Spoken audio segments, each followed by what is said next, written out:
मरियम मलिक। आज का टॉपिक बहुत इम्पोर्टेंट है। आज का टॉपिक है पैसा कमाना। पैसा कमाना तो हर कोई जानता है, लेकिन इससे बड़ा टॉपिक आज का हमारा है पैसे को किस तरीके से बचाना और उसको किस तरीके से इन्वेस्ट करना, है ना। आज का हमारा ये टॉपिक इम्पोर्टेंट टॉपिक, तो आज मैं आपको इसके बारे में बताऊंगी। और अगर आप लोग नए हैं और आप लोगों ने मेरे चैनल को सब्सक्राइब नहीं किया है तो अभी चैनल को सब्सक्राइब कीजिए और बेल आइकन को क्लिक कीजिए। उससे होगा ये कि मेरी आने वाली हर फर्दर वीडियोस आपके फीड पे आती रहेंगी। तो अब जाती हूँ अपनी वीडियोस की तरफ।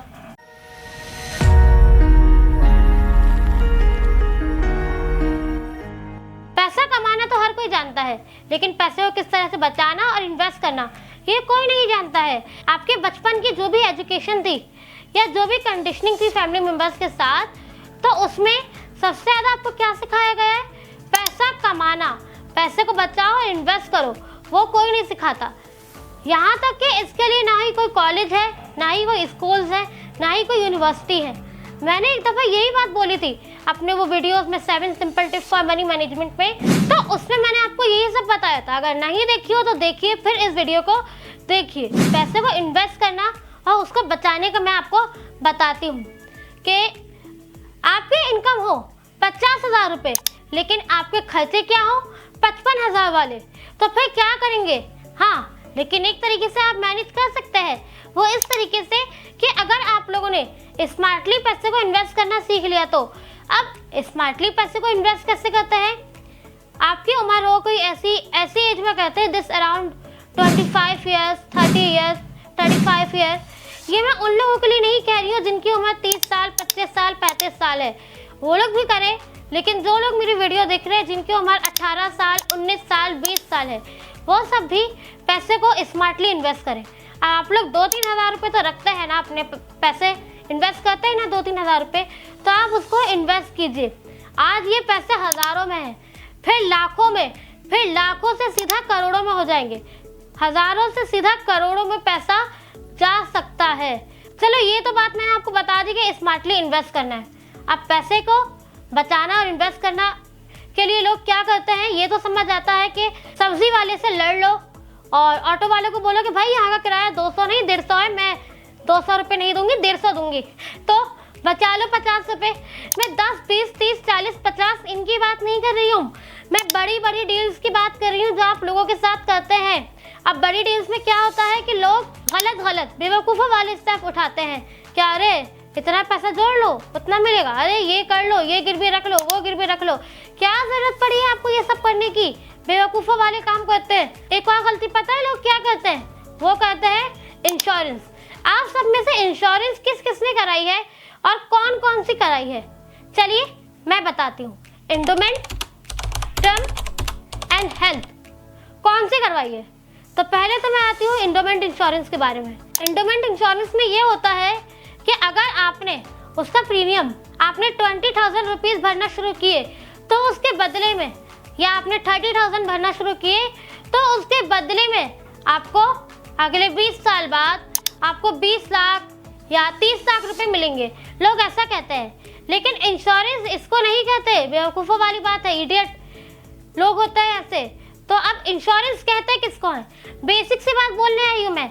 इंश्योरेंस होता यह है कि अगर आपको कुछ हो जाए तो आपके जाने के बाद आपकी फैमिली का कौन करेगा?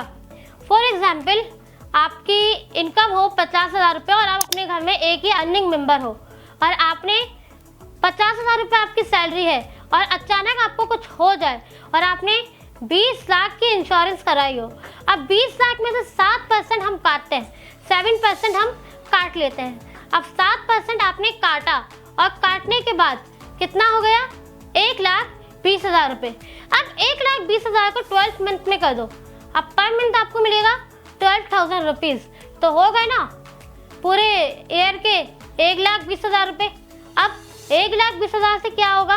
1,20,000 को तो अभी छोड़ ही दें। अब हम आते हैं सीधा 50,000 की जानिब। 1,20,000 को छोड़ के 50,000 में आते हैं। अब 50,000 में क्या होगा आपके साथ कि आप कुछ कर पाएंगे? 12,000 रुपये आपकी फैमिली को मिल रहे हैं, कुछ हो पाएगा फिर 50,000 रुपये में से? नहीं ना, नहीं हो पाएगा ना।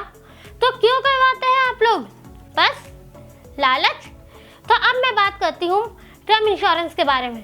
टर्म इंश्योरेंस में ना मिलने के बराबर होता है, ना ही आपको कुछ मिलेगा और ना ही एजेंट को कुछ मिलेगा। अब क्या होता है endowment insurance, endowment insurance and term insurance, इन दोनों की बात कर रही हूँ। अब क्या होता है कि टर्म इंश्योरेंस में आपको अगर आपने 20,000 रुपये भरा तो 20,000 में से 30% तो आपको काट देंगे, यानी 6,000 रुपये तो आपके गए। अब नॉर्मली हमारे कहीं 6,000 रुपये खो जाते हैं या कोई लेके भाग जाता है या आप कहीं रख के भूल जाते हो तो क्या होता है फिर, कितना टेंशन होता है ना। लेकिन टर्म इंश्योरेंस में सीधा एक ही झटका लगता है कि आपको कुछ नहीं मिला। अगर आप 50,000 रुपये एंडोमेंट इंश्योरेंस के भर रहे हैं या 20,000 रुपये भर रहे हैं तो टर्म इंश्योरेंस के आपको 10,000 रुपये या जितने भी पैसा आपको ये सोच के भरने हैं कि आपको बदले में कुछ भी नहीं मिलने वाला। अब हम बात करते हैं health insurance. Health insurance is the must. Health insurance is very important. वो इसलिए ज़रूरी है क्योंकि वही बात मैं बोलूँ कि कल तो आपको कुछ हो गया, कोई प्रॉब्लम हो गई तो क्या होगा। आप अच्छे भले आपने अगले 10, 20, 30 साल तक खूब एफर्ट लगाया। अब एफर्ट लगा के आपने कितने जमा किए, 20-30 लाख रुपए आपने जमा किए। अब अचानक आपको हॉस्पिटल जाने की प्रॉब्लम आ जाए, कुछ प्रॉब्लम हो जाए, तब आप क्या करेंगे। 15-20 हज़ार रुपये तो एक दिन का यूँ लगता है, यूँ हॉस्पिटल में एक दिन का, और 1 लाख में तो सीधा से सीधा 15-20 दिन, 1 महीना 10 लाख में, तो 20 लाख ख़त्म होने में, 30 लाख ख़त्म होने में 2-3 महीने लग जाएंगे। फिर आप क्या करेंगे, फिर क्या होगा कि आप लोग बैंक से लोन लेते रहेंगे और लोन भी आप लोग नहीं चुका पाएंगे। आप लोग को इतना ज़्यादा लोन ले लेंगे आप लोग, और या तो किसी से हेल्प मांगते रहेंगे कि इस तरीके से करो यार, प्लीज़ पैसा दे दो, ये कर दो, वो कर दो। तो फिर क्या होगा कि उसका कर्ज चुकाने में, उधार चुकाने में भी आपको बहुत मसला हो जाएगा। तो जो पैसा आपने इतनी मेहनत से जमा किया वो सारा पैसा गया, अब आप जमा करने लायक बचे भी नहीं हो। अब एंडोमेंट और टर्म इंश्योरेंस में क्या होता है, टर्म इंश्योरेंस का आपको कोई भी नहीं बोलेगा, आप कितना भी भर के रख लो। लेकिन एंडोमेंट इंश्योरेंस का ये होता है कि बैंक वाले आपको कॉल करके बोलेंगे, आजकल ये नया शुरू हो गया है, आपको कॉल करके बोलेंगे कि अरे ये क्यों ले लिया, वो क्यों करवा लिया, अरे इस तरह से करवा लो, अरे FD करवा लो ना इसकी, इतना पैसा रख लो। आप किसी की नहीं सुने, जो आपको करना है वो आप कीजिए।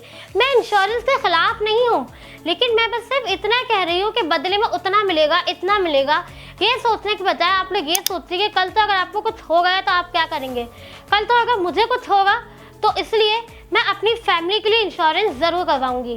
और अब एक बात यहाँ तक पहुँच ही गई है तो फिर मैं बात करती हूँ, एक और टॉपिक है, वो है we want to quick money. जल्दी पैसा कमाने की जल्दी लोगों को होती है।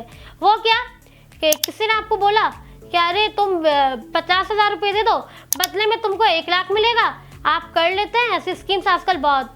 अब बात मानने के बाद क्या होता है कि वो इंसान ज़्यादातर निकलता है धोखेबाज, फ्रॉड होता है आजकल। ऐसा जो भी करना है अपनी अकल के ज़रिए कीजिए, और अगर आप लोग उसकी बातों में आए तो फिर ये होगा नसीब खराब है, कुछ नहीं हो पाया, कुछ कर नहीं सकता मैं। तो इसलिए नसीब को रोने के बजाय थोड़ा अकल लड़ा लें, थोड़ा दिमाग लड़ाएं, और फिर अपने पैसे को अपनी मर्जी से जहाँ सेव करना हो, जहाँ इन्वेस्ट करना हो वहाँ कीजिए। And thank you so much for watching my video and subscribe my channel for daily tips.